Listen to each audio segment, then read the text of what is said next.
साथियों नमस्कार, आप सभी का बहुत बहुत स्वागत है हमारे इस वीडियो में। दोस्तों पिछले वीडियो में हम लोग कुछ इंपॉर्टेंट एमसीक्यू देखे थे और साथ ही और भी तमाम जो वीडियो चल रहे हैं आप देख रहे होंगे।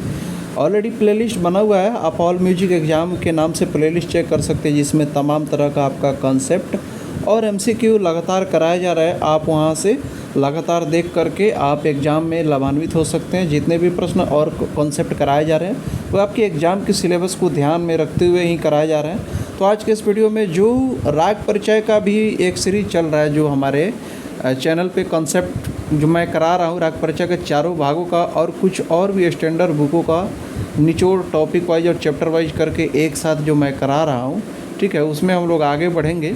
और साथ ही एमसीक्यू चल रहा है। आप प्रत्येक वीडियो को बार बार देखिए ताकि आपको किसी भी तरह से नुकसान ना हो। आप प्रत्येक वीडियो को देखेंगे तो आप एग्ज़ाम में बहुत ही अच्छा करने वाले हैं, मेरा ये विश्वास है। और इसी उम्मीद के साथ, इसी रिसर्च के साथ आपके सिलेबस को ध्यान में रखते हुए मैं प्रत्येक वीडियो को दे रहा हूँ। तो साथियों चलिए आज के इस वीडियो को हम लोग देखते हैं। चैनल पे नए हैं तो चैनल को सब्सक्राइब करके मुझे ज़रूर सहयोग करिएगा, क्योंकि आपके सहयोग से मुझे मोटिवेशन मिलता है और मैं आपके लिए लगातार काम करने के लिए उत्सुक होता हूँ। चलिए, संगीत का आधार क्या है? तो यहाँ से क्वेश्चन ऐसे निकल सकता है कि पूछ देगा क्वेश्चन आपको कि संगीत का आधार निम्नलिखित में से कौन है। वहाँ पे दे देगा आपको राग, स्वर, कुछ दे देगा। उसमें अगर आपको ध्वनि दिखाई दे देगा, अगर यहाँ पे आप कॉन्सेप्ट पढ़े हुए हैं तो वहाँ पे आप बिल्कुल ध्वनि लगा देंगे। तो इस तरह से कॉन्सेप्ट से एमसीक्यू बनता है। तो हर तरह से आपको तैयार हो जाना है, एमसीक्यू के फॉर्म में हो या कॉन्सेप्ट के फॉर्म में हो, आपको जो कंटेंट है वो बराबर रूप से आना चाहिए, ठीक है। तो हम लोग क्या देखें, संगीत का आधार ध्वनि है। संगीत उपयोगी ध्वनि को क्या कहते हैं? नाद कहते हैं, ठीक है, ये चीज़ ध्यान रखिएगा। ध्वनि की उत्पत्ति कंपन से होती है। ध्वनि की उत्पत्ति किससे होती है? कंपन से होती है। और संगीत उपयोगी ध्वनि को क्या बोलते हैं? नाद बोलते हैं। नाद के 3 लक्षण हैं, जिसे नाद की ऊंचाई नीचाई जिसे एल्टीट्यूड, नाद की छोटा बड़ापन जिसे मैग्नीट्यूड, और नाद की जाति या गुण जिसे टिम्बर कहते हैं। और साथियों मैं आपको बता दूं, इसी ऊंचाई नीचाई को पिच भी बोला जाता है, ठीक है, पिच भी इसी को बोला जाता है। तो आप कंफ्यूज ना होंगे, पिच भी इसी को बोला जाता है, ठीक है। अगला है तारता को पिच भी कहते हैं, वही चीज़ है। किसी भी वस्तु की आंदोलन संख्या मुख्यतः 4 भौतिक गुणों पर निर्भर करती है। ये प्रश्न आ जाता है कि किसी वस्तु की आंदोलन संख्या कितने भौतिक गुणों पर निर्भर करती है। तो यहाँ से हम लोग का कई प्रकार का क्वेश्चन निकल सकता है। देखिए, एक तो निकल जाएगा किसी वस्तु की आंदोलन संख्या मुख्यतः कितने भौतिक गुणों पर निर्भर करती है, तो हम लोग का आंसर 4 हो जाएगा। और दूसरा आ जाएगा कि कौन कौन से गुणों पर आधारित है। वो जो 4 भौतिक गुण है कौन कौन से हैं? तो एक आकार है, एक प्रकार है, एक घनत्व है, एक तनाव है। तो ध्यान रखेंगे, आकार, प्रकार, घनत्व और तनाव, ये किसी वस्तु की आंदोलन संख्या के 4 भौतिक गुण हैं। अगला पॉइंट है, मानव कान कम से कम 16 और अधिक से अधिक 38,000 आवृत्तियों को सुन सकते हैं। साथियों यहाँ पे कंफ्यूज नहीं होना है, किसी पुस्तक में 20 भी ऑप्शन दे देता है, ठीक है। तो जैसा अगर 20 रहे तो आप 20 ही लगाएंगे। एक्चुअली होता क्या है कि अगर आप संगीत में अक्सर ऐसा देखने को मिलता है, मैं हमेशा बोलता हूँ कि 2, 4, 5 पुस्तक अगर आप पढ़ लेते हैं तो उसमें अलग अलग कंटेंट किसी पॉइंट में मिल जाता है, इसलिए कन्फ्यूजन बन जाता है। एग्जामिनर किस बुक को मान करके वो प्रश्न सेट करते हैं इनको उनके ऊपर डिपेंड है। हालांकि जो चीज़ें ज़्यादा प्रचलित है उसी को हम लोग मान के चलते हैं। तो मानव कान कम से कम हम लोग 20 मान सकते हैं, ठीक है। चलिए अगला पॉइंट देखते हैं। और अधिक से अधिक 38,000 आवृत्तियों को सुन सकते हैं, ये चीज़ ध्यान में रखिएगा। संगीत के स्वर कम से कम 50 और अधिक से अधिक 4,000 आवृत्ति प्रति सेकंड तक होते हैं, ठीक है। संगीत के स्वर कम से कम 50 और अधिक से अधिक कितने प्रति सेकंड होते हैं? तो ये ध्यान रखिएगा, पूछ देगा तो 50 प्रति सेकंड, ठीक है, और अधिक से अधिक 4,000 प्रति सेकंड। वैसे सुनने की क्षमता 20 आवृत्ति से लेकर के 38,000 आवृत्ति तक होती है, लेकिन संगीत के स्वर कम से कम 50 आवृत्ति प्रति सेकंड और अधिक से अधिक 4,000 आवृत्ति प्रति सेकंड तक हम लोग सुनते हैं, ठीक है। इनसे ऊपर और नीचे के स्वर सांगीतिक नहीं होते, ये चीज़ ध्यान रखिएगा, ठीक है। संगीत के स्वर कम से कम 50 प्रति सेकंड और अधिक से अधिक 4 आवृत्ति प्रति सेकंड हम लोग सुनते हैं, ठीक है, तब होते हैं जो स्वर होते हैं संगीत के। चलिए, सघनता जितनी घनी होती है ध्वनि उतनी तीव्र होती है और नाद उतना बड़ा होता है। क्या बोल रहा है? सघनता जितनी घनी होती है, ठीक है, ध्वनि उतनी तीव्र होती है और नाद उतना बड़ा होता है, ये चीज़ ध्यान रखिएगा। तार की कंप विस्तार दुगुनी होने से तीव्रता क्या होगी, चौगुनी हो जाती है। तार का जो कंप विस्तार होगा वह अगर दुगुनी होती है तो तीव्रता क्या होगा, चौगुनी हो जाएगी, ये ध्यान रखिएगा। जहाँ से कान ध्वनि की तीव्रता का अनुभव करने लगता है उसे श्रुति दहली यानी कि थ्रेश होल्ड ऑफ हियरिंग कहते हैं। यानी कि जहाँ से कान ध्वनि की तीव्रता का महसूस करने लगता है, अनुभव करने लगता है, उसको बोलते हैं। ठीक है, ये चीज़ ध्यान रखिएगा। अगला पॉइंट है, कोहल पार्श्वदेव मतंग आदि ने एक सप्तक के अंतर्गत कितनी श्रुतियाँ मानी है, तो 66 श्रुतियाँ मानी है। और ये 66 श्रुतियाँ किस आधार पे मानी है, 3 सप्तक के आधार पे। एक सप्तक में 22 श्रुति होती है, उस आधार पे कुल इन्होंने 66 श्रुति मानी है। चीज़ ध्यान रखिएगा। ठीक है, अगला पॉइंट है, भारत ने 22 श्रुतियों को सिद्ध करने के लिए बीड़ा पर जो प्रयोग किया उसे सारणा चतुष्टयी कहा गया। ठीक है, 4 बार इन्होंने प्रयोग किया था। ठीक है, भारत के ध्रुव बीड़ा को अचल बीड़ा और द्वितीय को अध्रुव को चल बीड़ा कहा गया।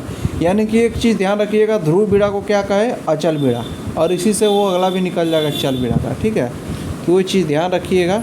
देखिए 4 बार जो भरत ने सारणा किया था उसमें प्रथम सारणा में आप कोई श्रुति प्राप्त नहीं होता, कोई स्वर प्राप्त नहीं हुआ था। ठीक है, द्वितीय सारणा में गौ और नी का 4 श्रुति प्राप्त हुआ था। ठीक है, और तृतीय श्रुति में आपका रे और ध का 6 श्रुति प्राप्त हुआ। तो कितना हो गया, 4 और 6 10 श्रुति प्राप्त हुआ था। और चतुर्थ अंतिम सारणा में 12 श्रुति प्राप्त हुआ था सा म प का। तो इस तरह से 4 6 10 और 12 आपका 22 श्रुति इस प्रकार से प्राप्त हुआ था। तो अगला पॉइंट है, सारंगदेव ने भी अपनी संगीत रत्नाकर में सारणा के लिए बीड़ा में 22 तार बांधे हैं।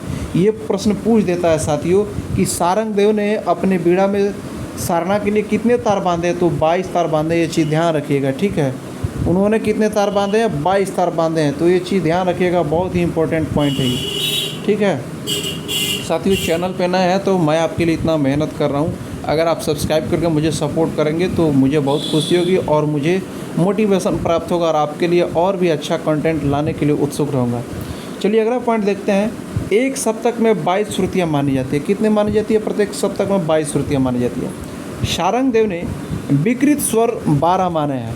सारंगदेव ने कितने विकृत स्वर माने हैं, 12 माने हैं, और 7 शुद्ध स्वर माने हैं। ये चीज़ ध्यान रखिएगा। साथियों, आपके ये जो कंसेप्ट वाला वीडियो है, मेरे एक वीडियो से आपको कम से कम 100 क्वेश्चन तो ज़रूर निकल जाते हैं। ठीक है, कंसेप्ट क्लियर होगा, 100 क्वेश्चन कैसे सॉल्व हो जाएगा वो आपको भी पता नहीं चलेगा अगर कंसेप्ट फिट है तो। ठीक है, तो चलिए लगातार मैं हर तरह से प्रयास कर रहा हूँ, एमसीक्यू भी आपको दे रहा हूँ, कंसेप्ट भी आपको दे रहा हूँ। अगर आप पूरा प्लेलिस्ट देखे हैं तो आप विश्वास रखिए आपका एग्ज़ाम बहुत अच्छा जाने वाला है। तो चलिए अगला क्वेश्चन हम लोग देख लेते हैं। सारंगदेव के समय में मूर्छना का अर्थ बदल जाने से, अर्थात सभी मूर्छनाएं मध्य सप्तक में खिसकने के कारण विकृत स्वरों की संख्या में वृद्धि हो गई थी। मध्य सप्तक में स्वर खिसकने के कारण क्या हुई थी, तो विकृत स्वरों की संख्या में वृद्धि हो गई थी। ठीक है, बीड़ा के तार पर स्वरों का स्थान निश्चित करने वाले प्रथम विद्वान पंडित अहोबल हैं। बीड़ा के तार पर स्वरों का स्थान निश्चित करने वाले सबसे पहला विद्वान कौन है, अहोबल है।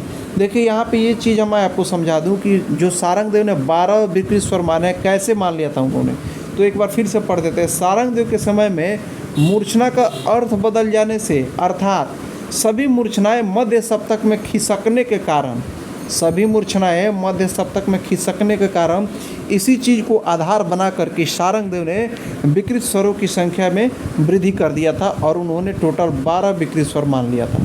ठीक है, अगला पॉइंट हम लोग देख लिया है कि बीड़ा के तार पर स्वरों का स्थान निश्चित करने वाले सर्वप्रथम विद्वान कौन है, तो आपके अहोबल है।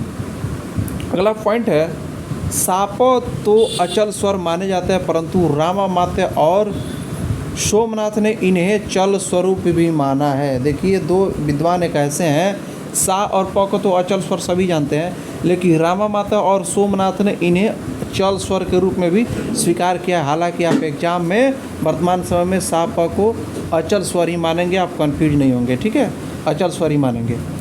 पटना के मोहम्मद रजा कृत नगमाते आस्फी में बिलावल को सूथाट माना गया है।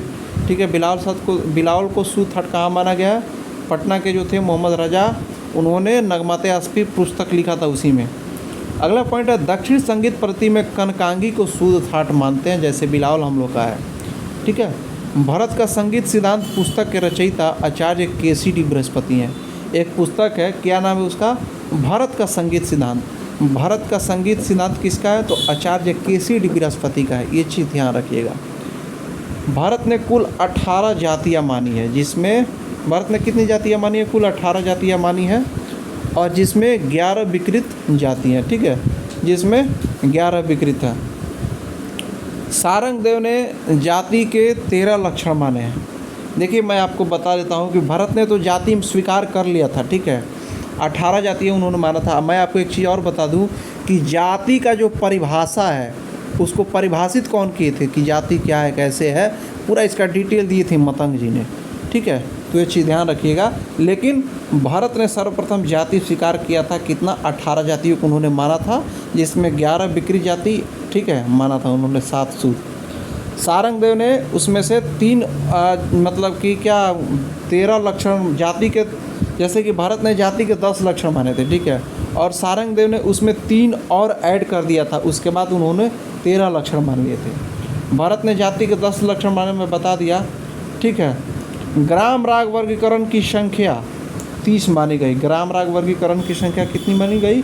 ग्राम राग वर्गीकरण की संख्या कुल 30 मानी गई। ठीक है, ग्राम राग का सर्वप्रथम उल्लेख मतंकृत विदेशी में है।